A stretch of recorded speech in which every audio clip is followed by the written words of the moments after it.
Hey, good morning, afternoon, wherever you are in the world. This is episode 11. After this one, I'm going to have to get my figures all squared away. Okay? You can't mess 11 up, at least. No, but as we're doing, will it be 1, 2 next time, or 2? I don't know. We'll figure it out. Hey, we could try to do Roman numerals, do something crazy. Welcome to the AskTimChin Show, America's small business coach, where I answer your most difficult questions that you're facing in your business, life, social media, whatever. Right here, you go, how can you answer everything about everything? Well, I'm old. I've been around a long time. We've coached over 20,000 professionals. I speak over 100 times a year, so there's probably nothing new under the sun that you're facing that I don't get asked on a daily, weekly, or monthly basis. And plus, I'm married to a millennial, so I get asked all kinds of questions, and I'm hanging out with this girl. This is Erica Worthy, hey. My partner in crime, and she is the co-producer. She produces the show with me and is my professional question answerer. And if I want a millennial's opinion, I just kind of nod and she talks. Kind of like a... Never mind, I'm not going to say that. All right, what's our first question today? I said monkey and organ grinder. That got me hit. Ooh, nothing. Go ahead. She missed it. All I heard was organ. Yeah, that's right. Monkey grinder. Anyway, go ahead. So the first question is, my biggest challenge is I just started a new job in a commission-based sales position. What is the best or second step in gaining clients or referrals after reaching out to all of our close contacts? Okay, well, first of all, let's talk about reaching out to your close contacts. That's the right thing to do, but let me caution you that when you're reaching out with a new business venture, especially if you're a home-based business, beware, be careful. Tread slowly, tread softly, because most of you get hyped up and get excited about what you're doing and start throwing up on people. If you haven't talked to me for 2 years, the first call should not be, hey, I'm selling cars, come see me. That should not be it. The first contact should be a reconnect contact where you're saying, hey, Tim, I haven't talked to you in forever. I'd love to call you in a couple days and just see how you're doing. So if I'm going to do that, I'm going to send them a Facebook message. I'm going to send you an email. I'm going to say text. So if we haven't talked for 6 months, I'll say, hey, Eric, I haven't talked to you for a while. I missed it. We need to catch up. I'm going to call you in a couple of days. First of all, kind of get you ready after my call. And then when I call, I'm going to make sure that the call is all about them. Erica, we haven't talked in 6 months. I miss you. What in the world are you and Charlie doing? Let's just role play. What are you and Charlie up to? Just making videos, writing books. Writing books? You got another book coming out? Yeah. What's it called? It is called Why Am I Here? So it's about understanding the purpose of life. Nice, light little subject. That sounds a little deep for me. I'm looked like, Dr. Seuss, Cat in the Hat. So why? Wow, that's powerful. So doing books, recording videos. Yep. What's Charlie up to besides that? Anything else? Pretty much just that. You still in Kansas City? Yep. Awesome. So see, I want to catch up with them. Hopefully then she's going to come back and say, well, Tim, what are you up to? And then you'll get a chance to share that. So I know you already said, besides contacting them, but there is a right way and a wrong way to contact and reconnect with people, especially when, if the truth be told, you want business from them, but you really haven't treated them like a real friend. Hello? I know that's none of you. You're just like this with all your friends. So the second best thing is to be as in front of many people as possible in a group setting. That's why I own a professional networking company. I own 2 mastermind companies. One is a free citywide mastermind. The other ones are executive private masterminds. Professional networking is where you want to go. There's very few other things that you can go to where there's a group of people in a room, hopefully, that's as committed to giving referrals and getting them as you are. Now, there again, are you in this business? Are you concerned about getting them because you're new and you're commissioned and you've always been salaried and you don't want to lose your car and you don't want the authorities to take your kids away from you? I got all that, but you should have considered all those things before you went into commission sales. Did you have 4 months of salary to live on if you're going to be nervous? Because I can tell you this, when you walk into a networking room, people can smell whether you're hungry and whether you're desperate. You do a lot of networking. Yep. And you've had good experiences and bad experiences. Yep. Give me a bad one.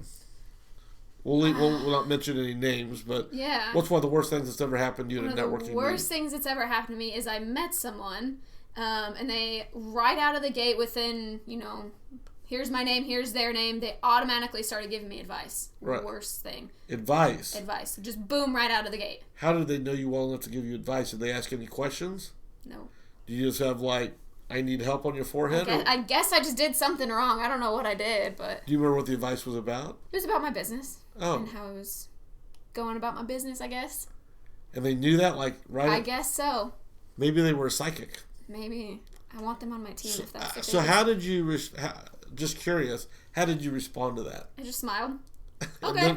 And then did you go home and friend them right away on Facebook? Nope. Okay. I will avoid those people like the plague. Did you keep this business card? I don't think I even got one. Would you ever refer them? Absolutely not. No. Now, if not under those conditions. Right. Now, if they'd walked up to you and said, "Hey, Erica, nice to meet you. My name's Tim.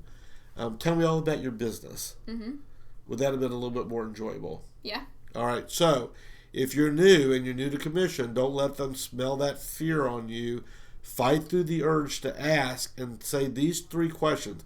Here's the 3.5 questions I do at every networking event. If I were to meet Erica, I would have said, "Erica, share with me your biggest challenge in business today."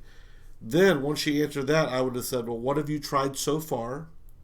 Question number 3, what are you going to try next? And then the half question is, by when? So when you go to a networking event, make it all about the other person. Get to them all about them, because what happens is once you do all that, reciprocity should kick in, where they then come back and ask you the same question, and you can look for meaningful things. Also, when choosing a networking group, a club, whatever you want to call it, look for size. Doesn't always matter. Sometimes a networking group of 30 is better than a networking group of 10. But if there's 10 highly trained individuals that know how to refer and give business, and if there's 10 professions that fit in hand in glove with you, then 10 might be better than 30. So don't always pick based on size. Make sure that the right people are in there, and make sure that the group is a good fit for you. So contact those that are close to you, that love and care about you the most. Number 2, get in a professional networking organization. There's lots of them around in every city, and that would be your best bet to grow your business faster. Not guaranteed, but faster. All right, what's our next question? Our next question. As our only salesperson, I'm struggling with gaining exposure for our business.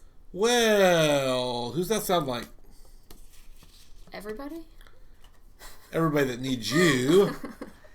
Well, that sounds like a question coming from someone who is a sole proprietor, who's doing sales, bookkeeping, networking, delivery, you name it.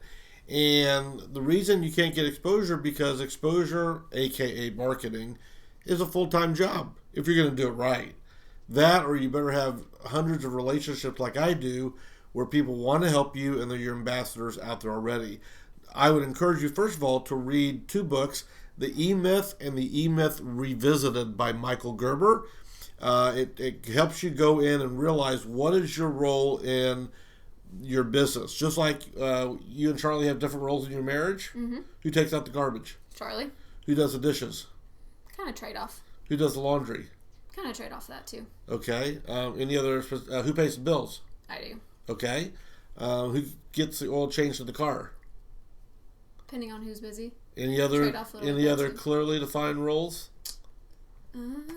He has bigger muscles than me. So he carries you across the threshold versus you carrying him? Yeah. All right, great. So, just like in a relationship, a marriage relationship, there are different roles in a business. And number 1, no one is gifted to do all of them. If you've gone into a business underfunded, that could put you in that position. Underfunded businesses rarely make it because, like I said, very few people are gifted to do true multitasking. I'm very fortunate that I'm able to do that at a fairly high level and able to keep lots of tabs open, but most people aren't. So you need to find your role. I'm always going to say, as the owner, what can I get rid of, first that I don't like doing, and number 2, what makes the company the most money? Because without money, I can't have staff, I can't have employees, I can't have marketing. And so you're doing it all, and oftentimes that's the role of a brand new business, but you better have that first role defined that you want to get rid of and figure out a way to fund it. Just like you may be a great chef doesn't mean you're a great restaurant owner. maybe a great restaurant owner doesn't mean you're a great hostess in your own restaurant or that you should be back cooking. Everybody has their role. You need to find your role, live in it, and get the things off your plate that you're either bad at, weak at, don't want to do, and come up with the money to fill that spot. Thanks for joining us today on episode 11. You can get all of our episodes on our YouTube channel. Listen down below. We appreciate all of our sponsors. Erica, thanks for being here today. Until next time, when we got to figure out how to do 12 on my fingers, we'll see you next time. God bless. Bye-bye.